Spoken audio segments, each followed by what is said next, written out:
3 weeks తర్వాత తెలుస్తుంది. 3-4 అనిల్ గారు, really greatest kudos to you. ఎందుకంటే ఒక ఇండియాలోనే హిమాలయన్ ఐకనిక్ హీరోని మళ్ళీ అందరి ఇళ్ళకి తీసుకెళ్ళి అందరి ఇంట్లోని పెట్టేశారు. ఎవరు చిరంజీవి గారిని వాళ్ళకి అప్పచెప్పేశారు మీరు ఈ సినిమా ద్వారా. మీ టైటిల్ మెగా ఖైదీ ఈ సినిమా దగ్గర నుంచి. In the hearts of the millions and millions of mega fans, really speaking. కాకపోతే ఇప్పుడు అంటే మీరు మొదటి నుంచి ఒక మాట చెప్తున్నారు అనుకోండి, ఇందాక కూడా మీరు అన్నారు ఆ పాయింట్, ఆ డాట్స్ అన్నిటినీ కలుపుకున్నాను నేను ఈ కథ చేసినప్పుడు అని.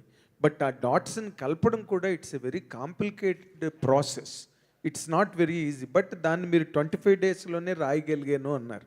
What is the minimalist challenge to the largest challenge that you really faced? అంటే ఛాలెంజ్ సినిమాలో చిరంజీవి గారికి రాఘోపాలరావుకి ఒక సన్నివేశం మీకు గుర్తుందా? గుర్తుంది. 1 రూపాయితో ఎంత లక్షలు 5 lakhs సంపాదిస్తాను ఒక బెట్ వేశారు కదా. చాలామందికి తెలియదు ఏంటంటే చిరంజీవి గారికి నాకు మధ్య జరిగిన ఒక చిన్న మినీ ఛాలెంజ్ అది. ఏంటంటే చిరంజీవి గారు ఈ సినిమా మీద వెంటనే ఒక డెసిషన్ తీసుకొని మనం మొదలు పెట్టాలమ్మా, నాకు నీతో చేయాలని చాలా బాగుంది, నువ్వు క్విక్గా ఒక కథ, నేను అందరికీ ఆన్సర్ చెప్పేసి మా ఇచ్చేసాడు, ఇడితో నేను సినిమా చేస్తానని చెప్పాలి, నువ్వు చేయగలవా అన్నారు. సో ఆ ఛాలెంజ్ నాకు ఇచ్చారు. సో ఎట్టి పరిస్థితుల్లో ఈ ప్రాజెక్ట్ డ్రాప్ అవ్వకూడదు, so with in the frame కొట్టి సినిమా కొట్టాలని చెప్పి, సో అదొకటి జరిగింది బ్యాక్ స్టోరీ. సో 25 డేస్లో వెళ్ళి ఆయన చేత కథ ఓకే చేయించాలి నేను. సో ఆ ఛాలెంజ్లో జరిగిన భాగమే ఈ సినిమా. Okay Anil, very good. Sushmit గారు ఇప్పుడు యూఆర్ మెగాస్టార్ చిరంజీవి గారి డాటర్గానే కాకుండా మెగాస్టార్ గారికి ఇంత పెద్ద హిట్ ఇచ్చిన ప్రొడ్యూసర్గా మీరు you have taken another leap in your life really. దీన్ని ఎట్లా ఎంజాయ్ చేస్తున్నారమ్మా మీరు? అంటే ఒక ఫాదరు, ఒక megastar, you are a producer, other side you are a daughter. ఈ క్లబ్డ్ ఫీలింగ్ ఎలాగ ఉంది మీకు అసలు? యాక్చువల్గా ప్రాసెస్ చాలా ఎంజాయ్ చేశానండి. ఇట్ వాజ్ మీరు అన్నట్టుగా మిక్స్డ్ అనమాట. ఒకసారి గబుకన్ రోల్ అటు ప్లే చేయాల్సి వచ్చింది, ఇటు. So I was playing double role.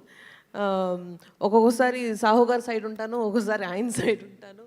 So అలా జరుగుతూ ఆ ప్రాసెస్ అంతా ఎంజాయ్ చేశానండి. బట్ రిలీజ్ అయిన తర్వాత మాత్రం అనిల్ గారు అన్నట్టు ఇట్ స్టిల్ అది ఇంకా సింక్ అవ్వలేదు. జోన్ అవుట్లో ఉన్నారు.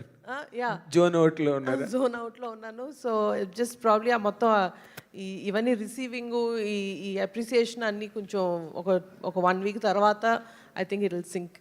వెరీ గుడ్ అండి. సాహు గారు, రైట్ నౌ ఫుల్ గ్రాటిట్యూడ్ అండి. Very nice. సాహు గారు, అది very very nice on your part really. మీరు ఇందాక అన్నట్టుగా you look very reticent and calm and sometimes ఏదో కాంప్లిసెంట్ పర్సన్ లాగా మీరు కనిపిస్తారు, కానీ but really you became the part of a history that will be remembered for a long time to come.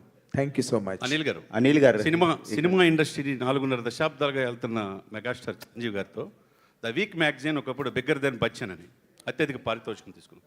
తర్వాత అమితాబ్ బచ్చన్ గారు అయితే కింగ్ ఆఫ్ ఇండియన్ సినిమా అని ప్రశంసించిన ఆ చిరంజీవి గారు 4.5 దశాబ్దాలుగా ఎక్కడ అందరివాడిగా కీర్తించబడుతున్నారు. అటువంటి చిరంజీవి గారితో ఈ సినిమా తీస్తున్నప్పుడు ఆ రోజు మీరు ఓకే అయినప్పుడు ఈ ప్రాజెక్టు మీరు ఎలా ఫీల్ అయ్యారు? మీరు చెప్పిన 4 స్టేట్మెంట్లే ఫీల్ అయ్యాను. దీని రిజల్ట్ అలా ఉండాలని, అంతే. అదే టార్గెట్. సో ఘరానా మొగుడు సినిమాకి 91 or 92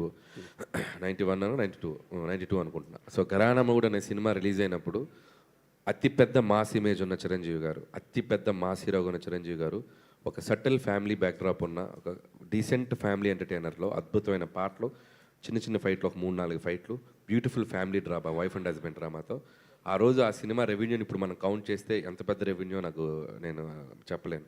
సో అలాంటి జోనర్లో ఒక సినిమా తీసి ఒక హిట్ కొట్టాలి అనేది నేను ఫిక్స్ అయ్యాను. సో నిజంగా ఆడియన్స్కి రెస్పెక్ట్, నాకు వాళ్ళ మీద రెస్పెక్ట్ ఇంకా డబుల్ అయింది. అంటే ఒక అద్భుతమైన కంటెంట్తో వచ్చిన ప్రతిసారి సినిమాని వాళ్ళు తీసుకెళ్ళి చాలా ఎత్తులో కూర్చోబెడుతున్నారు. So thank you once again. Chiranjeevi గారి తరపున నా ప్రత్యేక కృతజ్ఞతలు. ఈరోజు ఈ సక్సెస్ చిరంజీవి గారి స్టామినాని అండ్ చిరంజీవి గారి ఏంటనేది మనం ఆడియన్స్ అందరూ ఇంకొకసారి ప్రూవ్ చేయడం జరిగింది. సో నిజంగా థ్యాంక్స్ టు ఆడియన్స్. అనిల్ గారు, గ్యాంగ్ లీడర్ సినిమా ఒకేసారి 4 ప్లేసుల్లో హైదరాబాద్, తిరుపతి, ఏలూరు, విజయవాడ సిల్వర్ జూబ్లీ అదే శతదినోత్సవం జరుపుకున్నారు. ఫస్ట్ టైం ఏ హీరోకి రాని అవకాశం చిరంజీవి గారికి వచ్చింది. Silver Jubilee